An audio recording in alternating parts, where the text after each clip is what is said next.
and welcome to Next Gen Finance, an SEB podcast about sustainable finance. My name is Lina Apsheva, and today I am excited to welcome to the studio Sonja Gibbs, who is the Managing Director and Head of Sustainable Finance at the Institute of International Finance, the global association of the finance industry. Hi, Sonja, welcome. Great to be here, Lina. Thanks for having me on the show. So Sonja will tell us about the Institute's work and the recent series of events on transition finance that IIF has been organizing all around the world. So Sonja, why don't you start by just telling us a little bit about yourself? What does the Managing Director and Head of Sustainable Finance at IIF do? Well, I think what's really interesting about sustainable finance is that it touches so many parts of an organization, right? When you think about sustainability, and whether you're a bank or a cement company or an insurance company, you always have to think about it as part of the overall strategy. So there's that component of it. So our executive office, our board is very interested in what we do on sustainability. It's part of our research. We look at research on how sustainable finance markets are developing. But importantly, it's part of our advocacy work. And I say that because sustainable finance is a very kind of sensitive and political issue, you might say. People look at it differently. Countries look at it differently all over the world. And therefore, when it comes to international financial regulation, which is the heart and soul of what we do at the IIF, different regions see it differently. So, for example, here in Europe, there's a different approach to regulation and supervision of banks and other financial firms when it comes to sustainability and climate risk. In the US, it might be different. Japan, it might be different, and so on. Our job at the IIF is to find common ground, because even though it's a very sensitive and political issue, it's also a global issue, climate change, and you need global solutions. And that's really what we try to find at the IIF. Yes, and you have touched on that already in your answer a little bit, but I'm wondering, beyond sustainable finance, I think some of our listeners might not even be familiar with the IIF, the Institute of International Finance. Could you tell us a little bit more about this organization? Absolutely. You said we were the Global Association of the Financial Services Industry, and that includes all parts of the whole financial services ecosystem. So not just banks, but asset managers, asset owners like pension funds, insurance companies, sovereign wealth funds, and also public sector organizations, for example, multilateral development banks like the World Bank or the European Bank for Reconstruction and Development, the EBRD. So they are also part of the IIF membership, along with consultancies, law firms, ratings agencies. So it's what makes global markets tick. So they're all our members, and we try to represent their views and perspectives in discussions on policy and regulation all over the world. So that's research, events, networking, advocacy, so all the things that a trade association does, along with kind of an element of being a think tank, because we do so much research, policy-oriented research. We're a bit in that camp as well. Absolutely. And I'm wondering, with such a diverse group of members, could you give us a few examples of what type of research you provide to them? The IIF got its start back in the early 1980s at the Latin American debt crisis. So where we were originally was research on emerging and developing economies, because back in those days, it wasn't so easy to find, right? I mean, these days you can sort of Google, Zambia and come up with all the research you might like. But back then that was missing for the private sector, so we provided that. And we also provided a voice for the private sector in sovereign debt policy discussions. So, for example, what happens if Argentina needs to restructure its debt, let's just say? Who decides how that happens? What's a fair debt restructuring?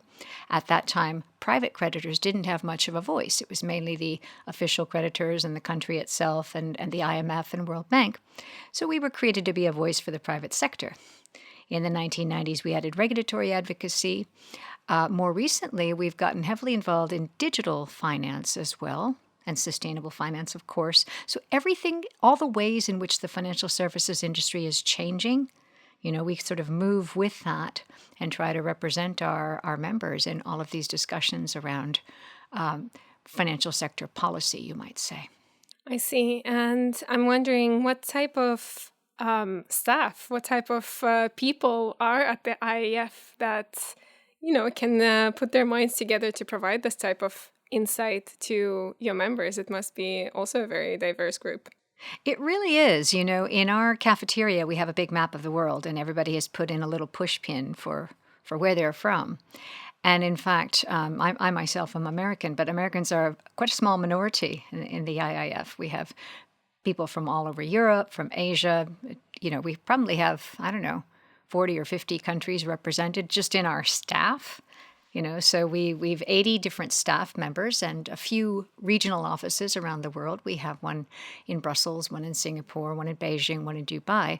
But our main office is in Washington, D.C., because we need to be close to discussions on international policy, and that tends to take place in Washington, D.C., where the IMF and World Bank are. But we have great people. A lot of them are quite young, so it's a very vibrant community, people who are excited about what they're doing, whether that's, cryptocurrencies or green bonds. There's great excitement in everything we do at the IIF. Sure, sounds exciting. And are there any recent studies that maybe you have put out that you'd like to highlight today? One of the things that we look at is the development of debt markets that incorporate sustainability or ESG factors. So we've put out a report looking at the development of things like sustainability-linked bonds, for example, which is fascinating, right? So if you're a country, let's say, a small developing country, you want to raise funds and you want to use those funds to, I don't know, clean up your rivers or stop deforestation, some kind of sustainability-linked goal with this financing. You can have it built into the terms of the bond. It's fascinating. So if you deliver on your promises, if the funds do what they say, you pay less for that financing. Conversely, if it's not going so well, you might have to pay more for the financing. So you can link sustainability goals to the financing. And I know that a lot of our members, including yourselves at SEB, are doing great things in the sort of green bonds, transition bond space. So there's lots going on here. So we do a quarterly monitor, our sustainable debt monitor, which is available on our website to just kind of chart this landscape as it evolves. Sounds great. And I'm glad that you mentioned transition, because that's something that I also wanted to talk to you about today.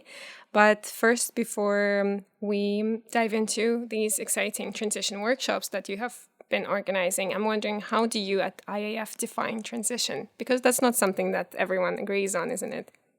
Oh, that's one of the hardest questions around, and one of the most difficult to get international consensus on, right? Because for every country, it's going to be a bit different what they need to do to get to net zero. It's going to be different in Singapore than it is in Germany. It's just that's the way it is.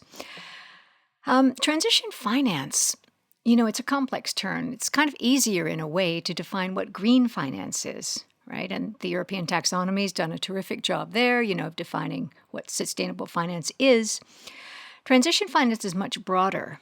You might think of it as the messy middle of all of this. I mean, there's clearly finance which is irretrievably brown, right? There are things that really shouldn't be financed at all. There are things that are clearly green, climate solutions or what have you, new technologies, and that's easy. But what's in the middle?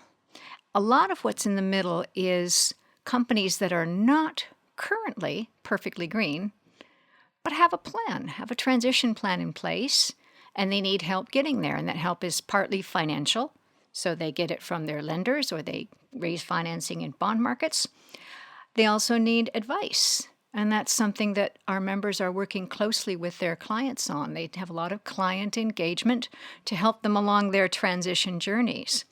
So realistically, nobody has a perfect definition of GFANZ. I would cite the Glasgow Financial Alliance for Net Zero, GFANZ, as having some pretty good broad definitions of what transition finance is. But it's partly because it's a nebulous definition that it's challenging for financial firms with their own transition plans, because everybody is closely scrutinizing, what the financial services industry is doing. And they're saying, okay, well, is that greenwashing? What is that really transition finance? So it's a difficult standard to live up to. So it's one of the things that we try to do at the IIF is contribute to discussions on a clearer definition of transition finance so that everybody's in agreement on what we're talking about here.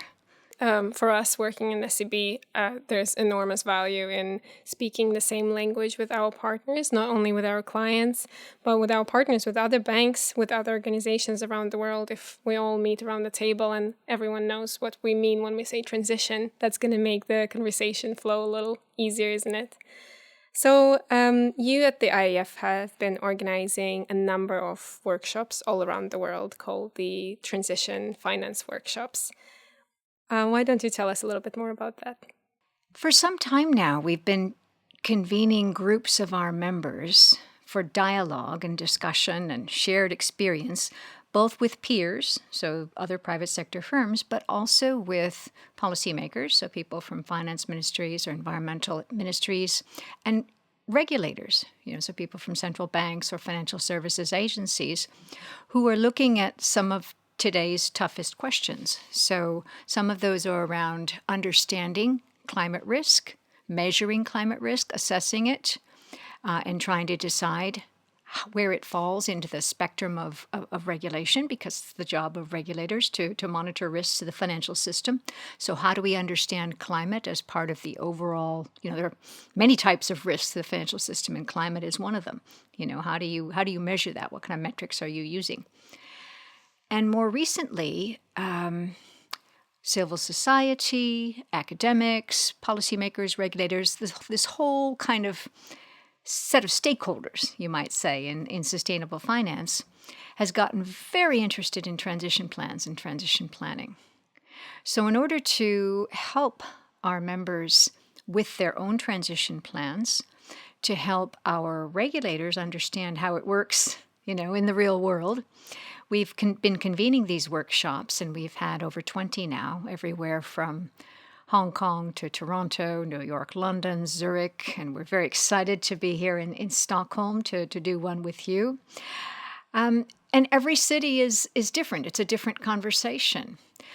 But everyone kind of brings us a little closer together in our understanding. We'd been talking about transition finance and what that is, but also how do you take a transition plan on paper and link that to actual transition finance? How do we make sure that the whole process of planning and disclosure and reporting and risk management is still consistent with, getting the money out the door and where it needs to go to get us to net zero transition? And it's a complex set of questions.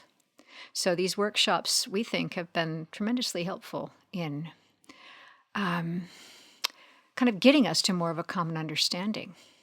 Absolutely, and I'm very much looking forward to participating in one of these workshops that we will be hosting here at SEB together with you.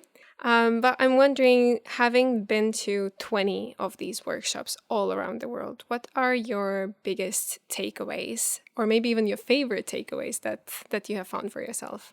There's a big difference between what a financial firm, a bank or another financial firm, does in terms of its climate impact and what its climate risk is. Those are not the same thing.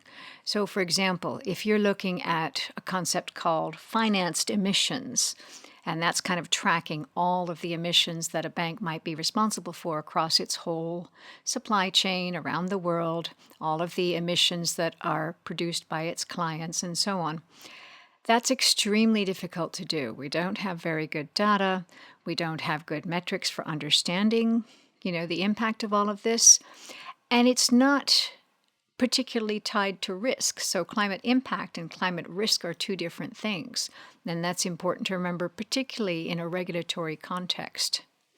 So that's one thing. Another really important kind of message that's come out of all of these different workshops is that in some quarters, stakeholders like civil society, for example, are looking to the financial sector to drive the transition, kind of all on their own.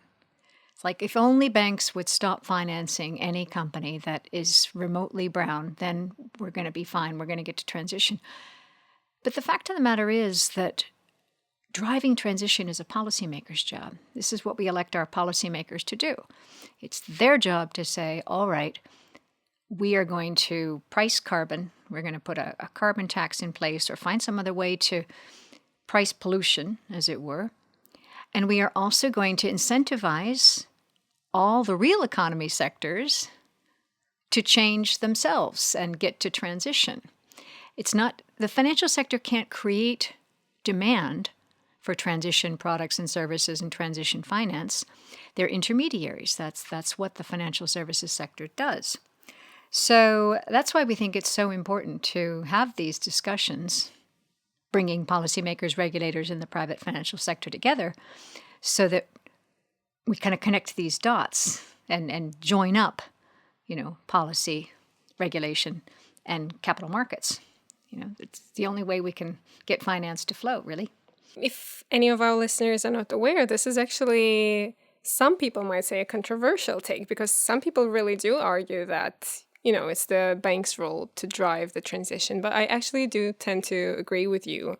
We can't forget about the regulators, and it's great to hear that that's been one of the main takeaways. Well, it's not to say that the financial services sector does nothing, but of course it does a great deal. Right? I mean, to seek out opportunities to finance new green technologies, to help create green jobs, to help companies transition, to encourage, to advise, to support, all of those are things that the financial sector can and should be doing. But they can't front run it. You see what I mean? The financial sector can't achieve transition all by itself if its clients aren't going along with it, and they don't have sway over clients. They don't create economic policy to have the real economy transition. So that's kind of the point. But you're absolutely right. I mean, the financial sector does need to do something and should do something. But it's not being the climate police or being climate policymakers. So you mentioned that all of the 20 different workshops in different cities around the world have been different from one another. So I'm wondering if you have noticed any regional differences when it comes to the opinions that are expressed at the workshops, or maybe how different industry professionals like to talk about transition. It's an interesting question. Countries and cities are different because of where they're located. So, for example, in Canada, a lot of the Canadian economy is heavily reliant on production of oil and gas, and Norway the same way.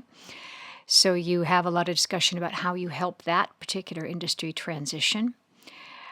In a country like Singapore, for example, it's small, it's very vulnerable to sea level changes, to climatic changes that affect the land. And so real estate companies have been in focus there, which is fascinating.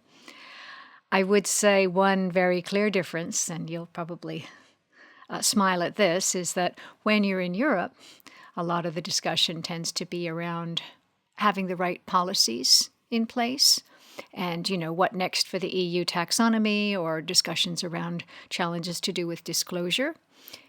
When you have these conversations in New York or Boston, it tends to be a little more about, how do we finance these opportunities? How do we make these new markets and build these markets? And a little less on the policy front. And that makes sense given the broad approach to regulation and transatlantic differences, right? I mean, in Europe, there's a greater acceptance of a kind of active role for regulation, and in the U.S. maybe a little less so.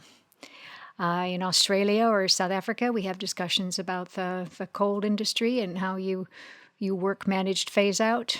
Each is fascinating. In Japan, a lot of the discussions were around new technologies. Financing, bringing down the cost of new technology. So, lots of commonalities, but very distinctive as well. Each of these workshops. And in case our listeners want to learn more about the outcomes of the workshops, is this information available in any way, or does the IIF have any other resources that might be of interest connected to this question? We publish a lot of research and advocacy So, for example, responding to consultations or what have you that draw on the discussions in our workshops. And we also publish research pieces that kind of bring together some of the themes. So, very happy to share those. And we are very much looking forward to having a discussion here in Sweden. I imagine we'll get a lot of terrific insights there as well.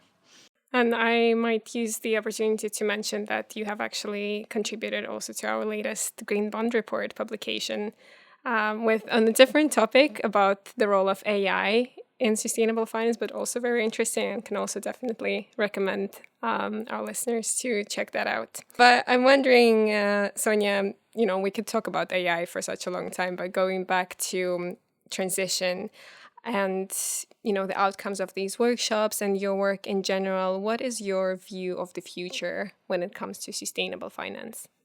I'm thinking back a bit to when the central banks and supervisors brought together a group that they call the Network for Greening the Financial System. And the gentleman who was co-chair of that group at the time, Frank Elderson, put it really well. He said, you ask me what the NGFS, the Network for Greening the Financial System, is going to be doing in 20 or 30 years' time. I say it's not going to be here because it's just going to be part and parcel of everything we do. And that's, it's a tall order, right? But we are moving sustainability from its own little niche within any firm, financial or non-financial firm, to being part of everything that that firm does. And I really think that is the only way we can, because it's a massive transformation we're talking about.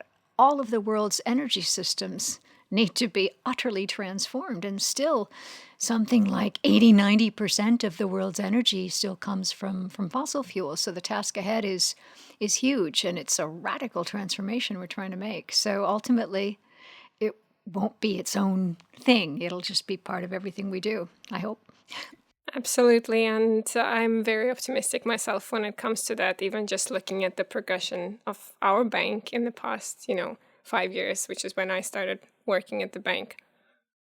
I could probably count all the people working with sustainability on my fingers and two hands back then, but now I don't even know everyone who works with sustainability one way or another, so it's definitely becoming integrated in many, many more areas. So, Sonja, we're coming to the end of this episode, and I'm wondering if there is anything else that you would like to mention for our listeners to take away. I think one thing, people should take comfort in the idea that no matter what the political climate is, this is a year when more than half the world's population is going to the polls. And certainly in my own country, in the US, we've been concerned about what they call ESG backlash or backsliding on climate commitments. And in particular, if the former President Trump were to come in for another term, there's a lot of worry about what's going to happen to the Paris Agreement and all the goals that we've taken on if the political climate doesn't support it. But I genuinely feel, looking across our membership, that the private sector kind of sees the future, sees where the commercial opportunities are going to be, sees the imperative of making it happen, and that progress will continue despite the political challenges.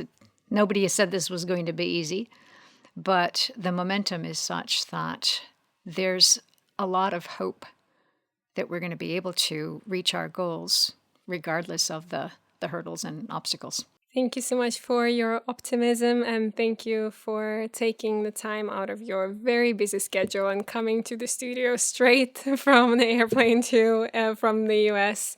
We really, really appreciate your insights. I'm delighted to have the chance to be here, and I will say that all three of my kids are working in sustainability-related fields, so it's the next generations are certainly taking this forward. Absolutely. And a big thank you, as always, to our listeners for tuning in. Don't forget to follow the podcast or add it to your favorites, depending on where you're listening to us to. And this way you will make sure to always stay updated when new episodes come out. And speaking of new episodes, we will be taking a break for the summer, but we will be sure to return in the fall. And in the meantime, have a great summer. Thank you and goodbye.